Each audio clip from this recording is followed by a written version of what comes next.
Owners Association of Nigeria, PETROAN, has warned that petrol prices could skyrocket to 2,000 naira per litre as the Middle East war rages on. Diesel may even hit 3,000 naira per litre, especially with global oil prices fluctuating between $100 and now $85 per barrel.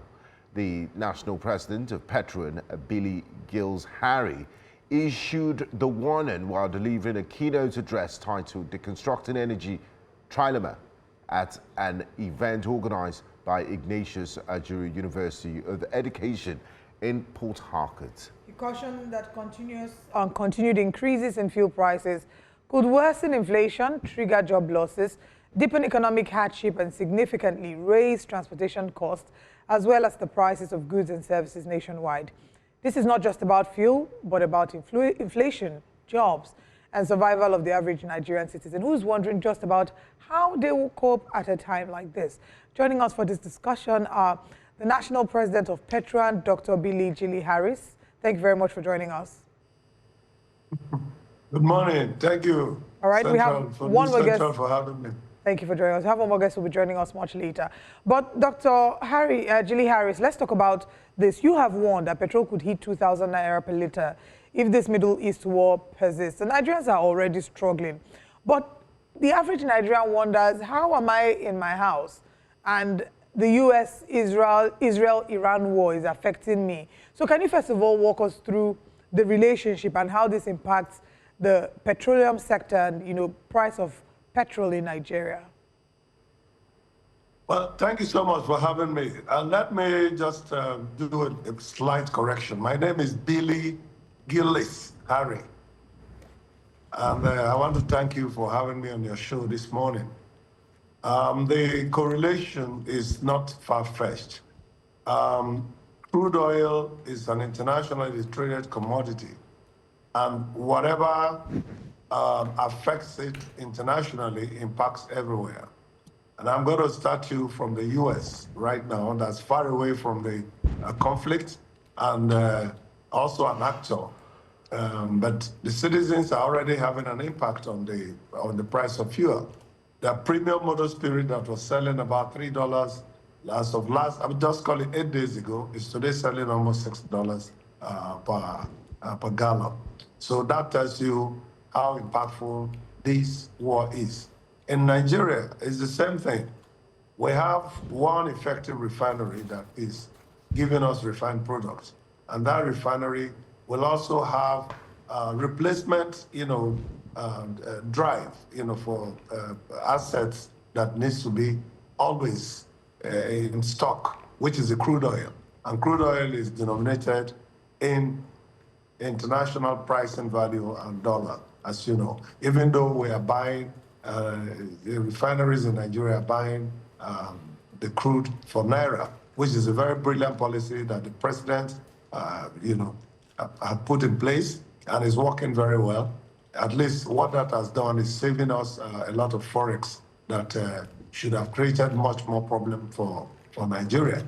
So the reason why this war is affecting you in your home or in your car or in your office is simply because the feedstock that is required is internationally traded.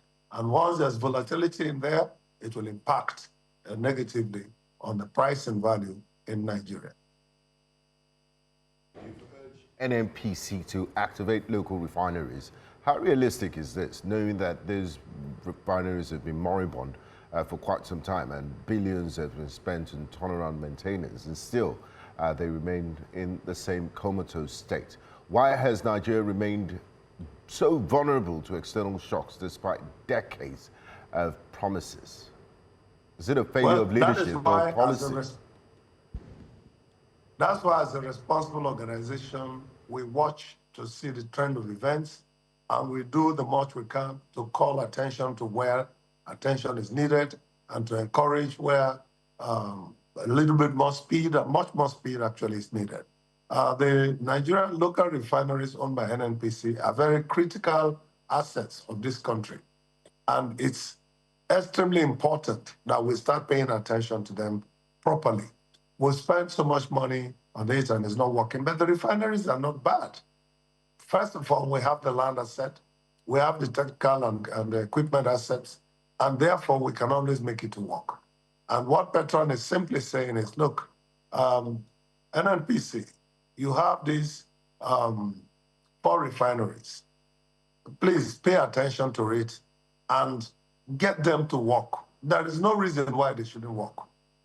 If Raja Liko Dangote, one single individual, can rise up to the occasion of building a $20 billion refinery and is working, we don't see why the refineries owned by Nigerians cannot work. So that's just what we are saying. And it's realistic. It's possible that the refineries can be made to work. I think what I wanted to ask again, you say it's possible. What will need to be put in place for the refineries to actually work? Because we've been talking about refineries working over and over again. Spending billions. And it just feels that everything, it's like pouring water in a basket. What will need to be put in place for these refineries to actually work?